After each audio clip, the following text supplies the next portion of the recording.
Chitose Abe is a perfect representation of the slow and steady growth, is still effective and can achieve massive success. I would like to compare Abe to something like a a crockpot or a pressure cooker. For those that don't know what a pressure cooker is a pot with a lid that has a lock on it, and the steam generated inside the pot is sealed inside, creating something like a homemade bomb, something like that. Basically, the pressure cooker is found in almost every Caribbean household. Anyways, the purpose of the pressure cooker is to cook peas or certain types of meat, especially red meat or tougher meat. The pressure cooker cooks for hours, and though it may take longer than a 15-minute burger, when the meat in the pressure cooker is done, the meat is soft and tenderized to perfection. What does that have to do with anything? Well, essentially my point is, even though a pressure cooker may take longer to cook something in comparison to a grill, a skillet, or a pan, the quality of food produced by both is unparalleled in flavor, and that is Sacai. Okay, before I continue any further, like and subscribe, bitch ass niggas, you all know the routine by now, and leave a comment, say anything. And yeah, moving on to the video. Chitose Abe, born Chitose Sacai, was born on the 9th of November 1965 in Gifu, a very small rural country-like place in Japan. Being the daughter of a seamstress, Chitose was immersed in the concept of fashion at an early age. By the 5th grade, she recalled being considered a trendsetter, especially among her friends.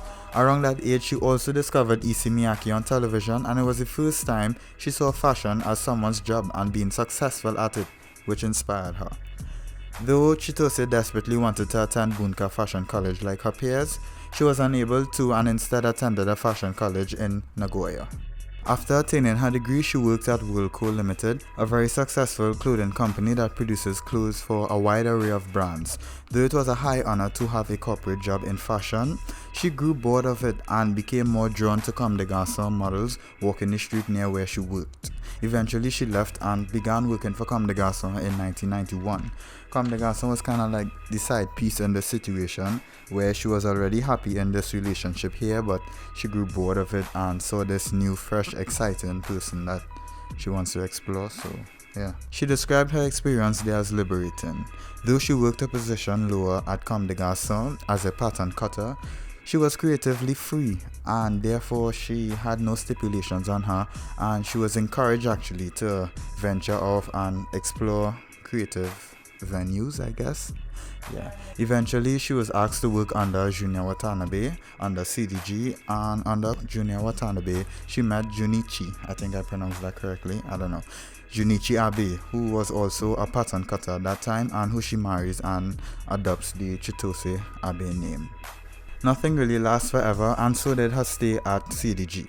She eventually left, becoming preggers, and decided to stay home to take care of her daughter. While home, she became bored, probably from watching too much Desperate Housewives and Grey's Anatomy, and began working on Sacai. Interesting to note, Chitose named her brand Sacai after her maiden name, spelled Sakai.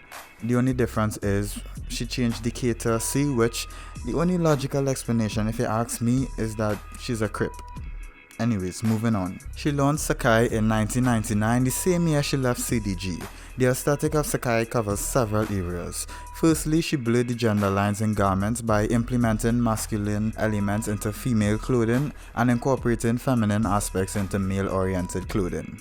Before the introduction of menswear in 2009, Sacai can be seen experimenting with male garments such as oversized sweaters, jackets, and tees. Second foundation of Sacai is her ingenious creation of unique texture patterns, particularly in knitwear. Her garments appear to be simple, but the intricate details on patterns and fabrics define a major aspect of Sacai. She started becoming internationally recognized within the fashion industry for her textile innovations. Taking textiles and applying them to unconventional pieces was one of the trademarks she was known for. Last and most prominent part of Sacai's aesthetic is the hybridization of garments.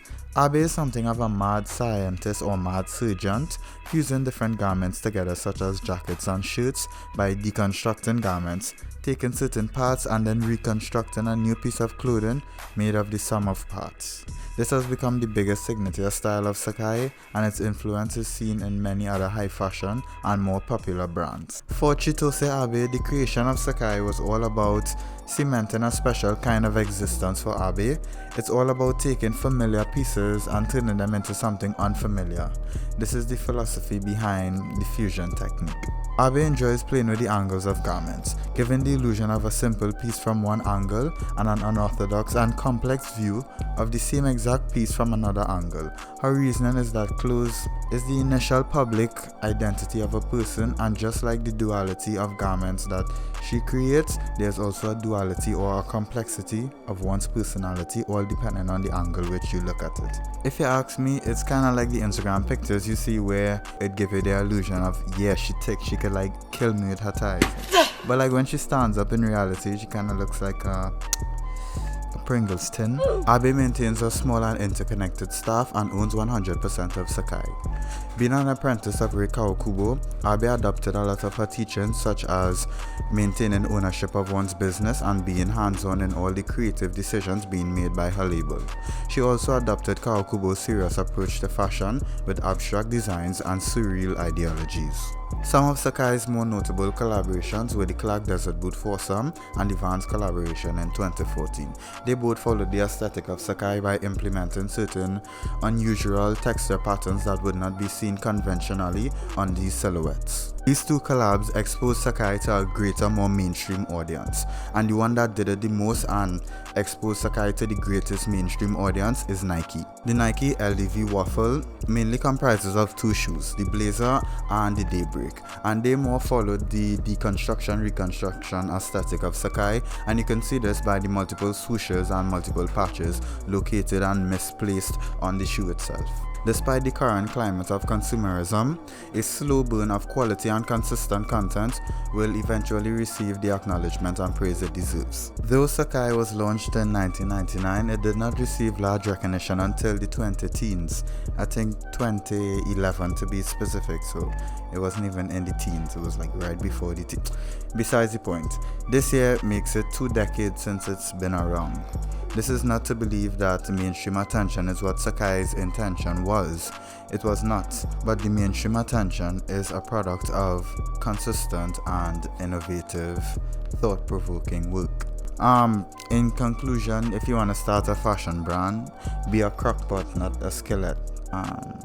Okay, thanks for watching this video, and don't forget to like and subscribe. That would be greatly appreciated. You can leave a comment as well, and yeah, that's about it.